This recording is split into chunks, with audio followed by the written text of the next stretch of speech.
दाएं बाएं और मंच के पीछे तक दाईं तरफ बड़ी संख्या में दूर तक हमें लोग दिखाई दे रहे हैं।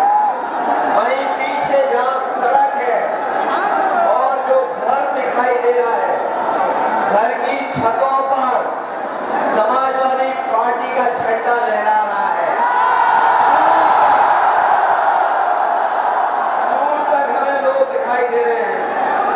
और इस बार जौनपुर के लोग न केवल जिताने जा रहे हैं, बल्कि समाजवादी पार्टी के प्रत्याशी को रिकॉर्ड मतों से जिता करके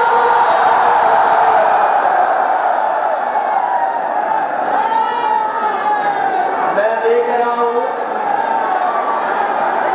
कि अब चुनाव पूर्वांचल की धरती पर आ गया है और जो जोश उत्साह और जिस तरीके से पार्टी के लिए हमें समर्थन दिखाई दे रहा है, इस बार पूर्वांचल से भारतीय जनता पार्टी का एक भी सांसद जीत करके नहीं जा पा रहा है। जहां अभी तक मैं कहता था, 5वें चरण के चुनाव तक मैं कहता था कि 80 लोकसभाओं में एक सीट पर लड़ाई है, वरना पूरी सीटें इंडिया गठबंधन जीत रहा है। लेकिन जिस समय प्रयागराज का समर्थन मिला है, इधर आजमगढ़ और आजमगढ़ से आगे जो समर्थन मिल रहा है, इधर जो जौनपुर वालों ने तैयारी कर ली है, इस बार तो लग रहा है कि देश के प्रधान सांसद जी अपनी क्यूटो लोकसभा से भी हारने जा रहे हैं।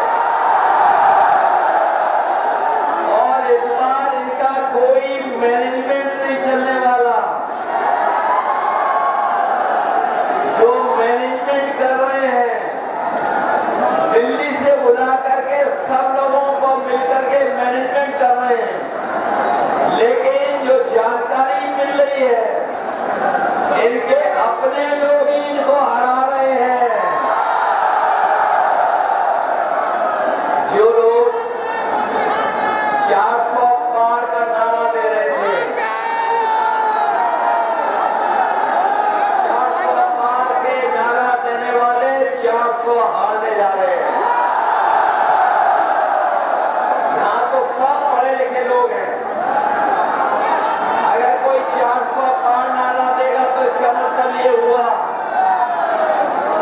अगर 400 पार का नारा किसी ने दिया है तो उसका मतलब ये हुआ है कि कुल लोकसभा की जो सीटें हैं 543, 543, और अगर 400 पार की जीतने वाले हैं तो बताओ कितनी सीटें बनती हैं? केवल 143 सीटें बनती हैं। जो लोग स्वयं स्वीकार कर रहे हैं कि 400 पार 143 सीटें जीतेंगे, इस बार देख लेना जो जनता का गुस्सा है, इस बार 140 करोड़ की जनता इनको 140 सीटों के लिए भी दर्शा देगी। और जो गुस्सा बढ़ता जा रहा है, जो गुस्सा बढ़ रहा है जनता का, ये अभी तो 5 ही चरण खत्म हुए हैं। अभी जनता ने 6वें चरण का फैसला 7वें चरण का नहीं लिया हुआ है। जब 7वें चरण में चुनाव होगा तो जनता का गुस्सा भी 7वें आसमान पर पहुंच जाएगा। इनका इस बार सफाया होने जा रहा है।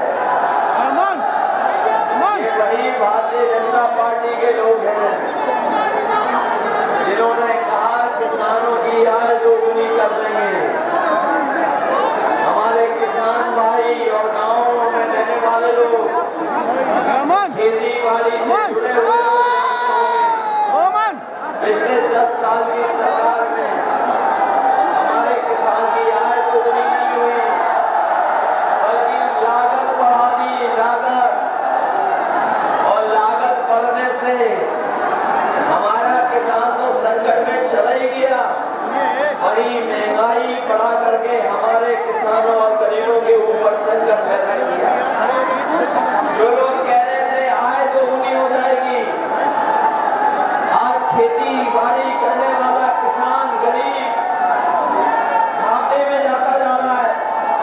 न केवल घाटे में जा रहा है, बल्कि उसने देखा कि जिस समय दिल्ली की सरकार ने फैसला लिया, इन्होंने बड़े बड़े उद्योगपतियों का तो कर्जा माफ कर दिया। जो बड़े संपन्न लोग थे, बड़े कारोबारी लोग, उनका 10 साल में 25 लाख करोड़ का कर्ज माफ कर दिया। और जब कानून बनाया तो कानून ये बनाया कि जिन लोगों का भी 5 करोड़ से ऊपर कर्ज है, उनका कर्ज माफ किया जाएगा।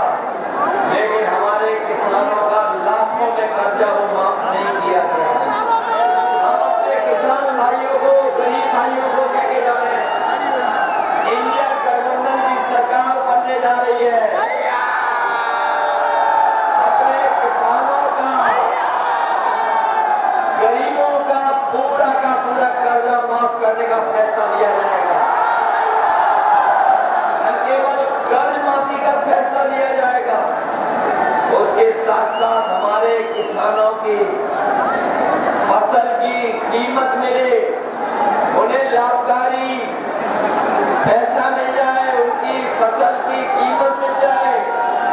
उसके लिए अगर हमें कानूनी अधिकार भी देना पड़ेगा एमएसपी को लागू करने के लिए, तो किसानों के लिए कानूनी अधिकार दिला करके उनकी फसलों की कीमत दिलाने का काम भी आने वाले समय में होगा। जहां किसान को संकट में डाल दिया, वही हमारा बेरोजगार नौजवान जानता होगा, इस सरकार ने उसके भविष्य के साथ खिलवाड़ की है और ऐसी खिलवाड़ हुई है जिसकी कोई कल्पना नहीं कर सकता। हमारे युवाओं का, नौजवानों का इन्होंने सपने तोड़ दिए। ये मेहनत कर करके, परीक्षा दे करके नौकरी करना चाहते थे, लेकिन पिछले उत्तर प्रदेश की जितनी भी परीक्षाएं हुई हैं, हर परीक्षा का पेपर लीक करा दिया। और पेपर लीक का परिणाम ये हुआ कि सरकार को सभी परीक्षाएं रद्द करनी पड़ी। ये हमारे नौजवान जानते होंगे जो तैयारी करके गए, एक परीक्षा रद्द नहीं हुई, सभी परीक्षाएं रद्द हो गई। और अभी आखिरी में जो पुलिस भर्ती की नौकरी निकली थी, इस सरकार ने तैयारी की और कहा कि सबसे बड़ी भर्ती पुलिस की करा के दिखाएंगे। 2 दिन परीक्षा दिखाई नहीं और ये भरोसा दिलाया था युवाओं को, नौजवानों को कि पूरा का पूरा इंतजाम है, सुरक्षित परीक्षा होगी। लेकिन जब नौजवान परीक्षा देकर के घर लौटा तो पता लगा पुलिस की भर्ती वाला भी पेपर लीक हो गया। सब पेपर लीक हुए सरकार में, सब पेपर जानबूझ करके लीक कराए गए हैं। याद रखना नौजवान साथियों, ये सरकार वो है जो अपना बुलडोजर तैयार करके रखती है। जब किसी को डराना होता है तो बुलडोजर लेकर के पहुंच जाते हैं, लेकिन जो पेपर लीक हुए हैं, किसी के ऊपर बुलडोजर नहीं चला, ना किसी का घर के ऊपर बुलडोजर चला, क्योंकि पेपर लीक नहीं हुए हैं। इस सरकार ने जानबूझ करके पेपर लीक कराया है, जिससे उन्हें नौजवानों को नौकरी नहीं देनी पड़े। याद रखना नौजवान साथियों, ये केवल नौकरी का सवाल नहीं है। आपके 10 साल में 1/3 जीवन बर्बाद करने का काम भारतीय जनता पार्टी ने किया। 1/3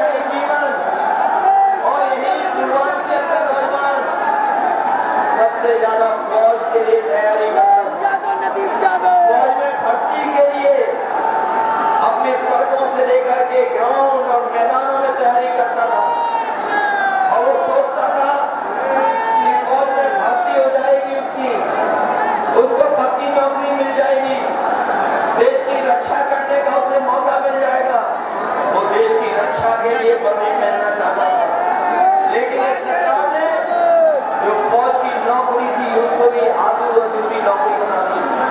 ये 4 साल की नौकरी बना दिया। ये अग्निवीर व्यवस्था लागू कर दी। मैं अपने तमाम नौजवानों को कह के जा रहा हूँ कि जिस समय दिल्ली में सरकार बनेगी, ये फौज की आधी अधूरी नौकरी अग्निवीर वाली हमेशा